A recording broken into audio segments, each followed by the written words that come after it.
Hello guys and welcome back to the channel. Today we're going to be covering Isabel. Now she's our second to last UNSC leader in these build orders, but we're going to be skipping Serena and moving on to Banished after this one's done. Just because Serena isn't really meta right now, and she's really hard to scale up into Tech 2 and Tech 3, so there's only really a Bison Rush, a Cryo Rush you can do with her to stand a chance of beating any of the better leaders. So in this video, we're actually going to be showing Isabel's quick tech hog play. So I want to be opening Jackrabbit with Generator first, and we're going to be sending our Marines to the supplies. Now, the reason we're sending our Marines to the supplies is because because we're going Gen first, we need to pick up the supply in order to grab our minis. We don't really want to be losing our mini bases when we're quick teching, because that allows the opponent to put a raid camp on there or a barracks and basically rush your base, putting you in a tight spot, and you have to adapt and actually play Tech 1 when you don't want to. So we're going to be playing, picking Holo Decoy. So Holo Decoy is a really good lead power, especially against Banished, because they don't really play with Detect on Tech 1. So if you're playing an infantry player with Isabel, which is another build you can do, just to help you get into Tech 2, then Holo Decoy is really good against Banished just because of the lack of Detect. But even against UNSC, if they've got snipers, they can see your decoys. It still forces your opponent to focus fire on those that aren't decoys. So it's still a really good power in that sense. So this Jackrabbit just comes across to the right here, picks up the supply and grabs the mini base, and then goes across to the power. So notice we're not actually going to be upgrading any of our supply pads on Tech 1 here, going with this Gen First build. This is to get to Tech 2 as quickly as possible. And depending on what we scout from our opponents when we get round to it, that's when we're going to start adapting the build. So if they're going to be coming with some Tech 1 aggression, then we're going to have to adapt. We're going to have to get more turrets or less turrets, or build a barracks ourselves, or get our leader out. So we're just going to wait to do that first. We're just going to play it comfortably and safe, grab our minis, and then react when we get the scout.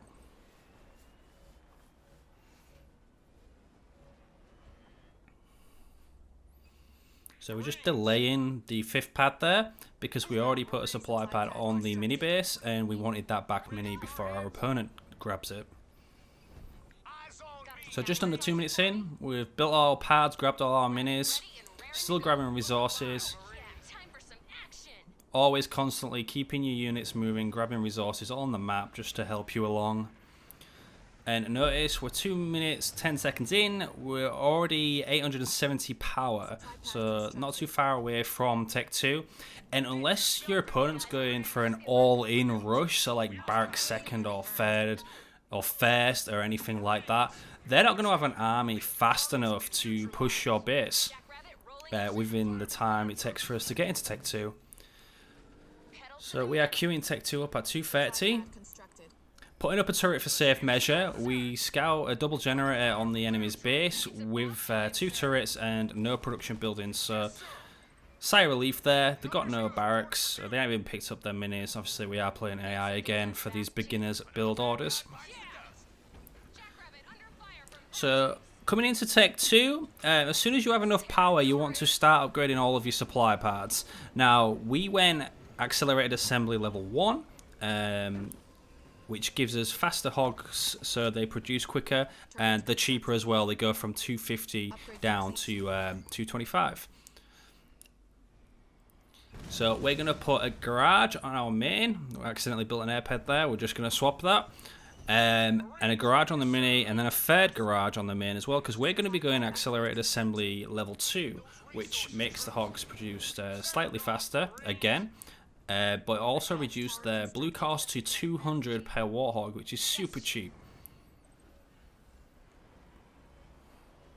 So we're 340 in now, already comfortably in Tech 2. This is normally between 3 and 4 minutes is when you get pushed if an opponent's going to push you and they've scouted and they know you're not contesting on Tech 1.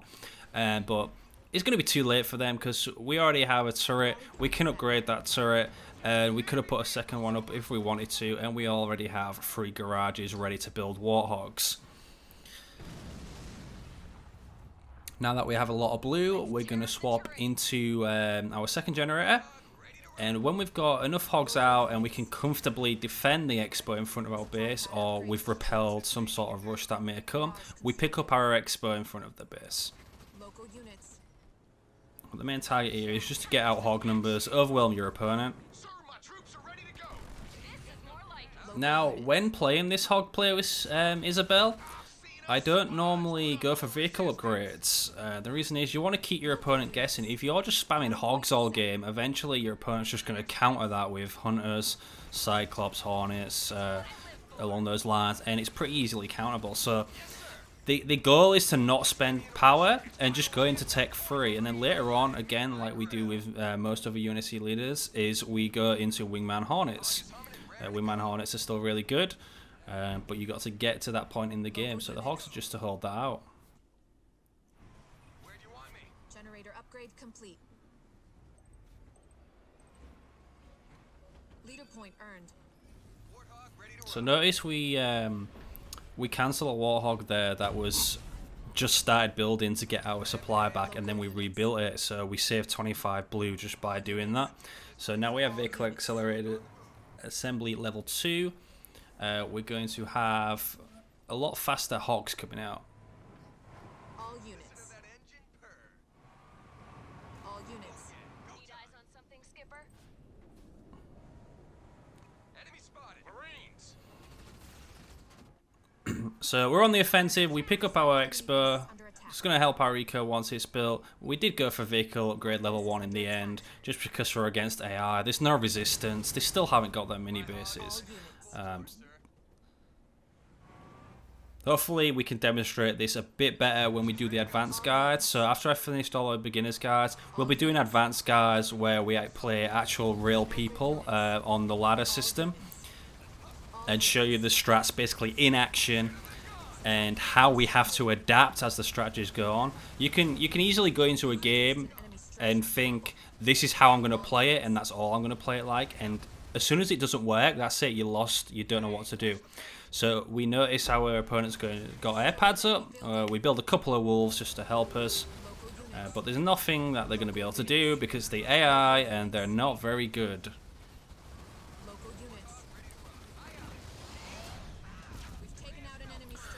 So again, while the warthogs are just pushing the base, finishing it off here, make sure you split around the base to avoid leader powers, especially beams and stuff like that can really harm your warthog count.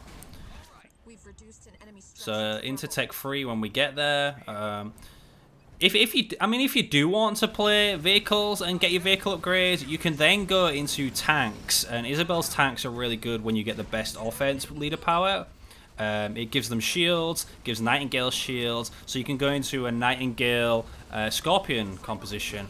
But the mobility is not great, obviously, so you don't want to be using that on large maps, you want to be using it on small maps, if you are going to go down that route. And the best player still is Wingman Hornets. All units. We've taken out an enemy structure. An enemy has lost all their bases. All units.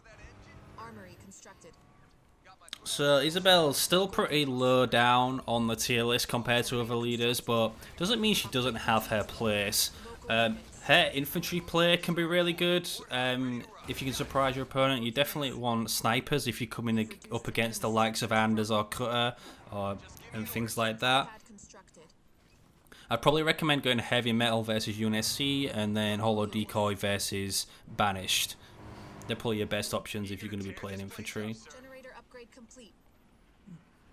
Because of course you don't know what map you're going to be playing on ladder. You're not always going to get a nice map like Rift to be able to quick take on. You might get a map like Mirage or Fishers or Frontier, and you're forced to play Tech 1. So that's the things when you have to adapt.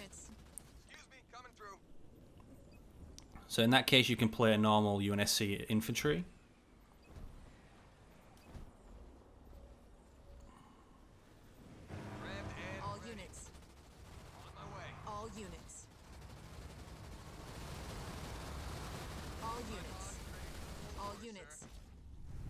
And there we go, game is over. I hope you've learned a lot from all of these build orders I've put on. Next we'll be moving on to the Banished, so a lot of people have been asking for the Banished videos, which will be quite good. So I'll try and get those out as quickly as possible. So if you do like the videos, please subscribe, and thank you very much. I'll see you shortly.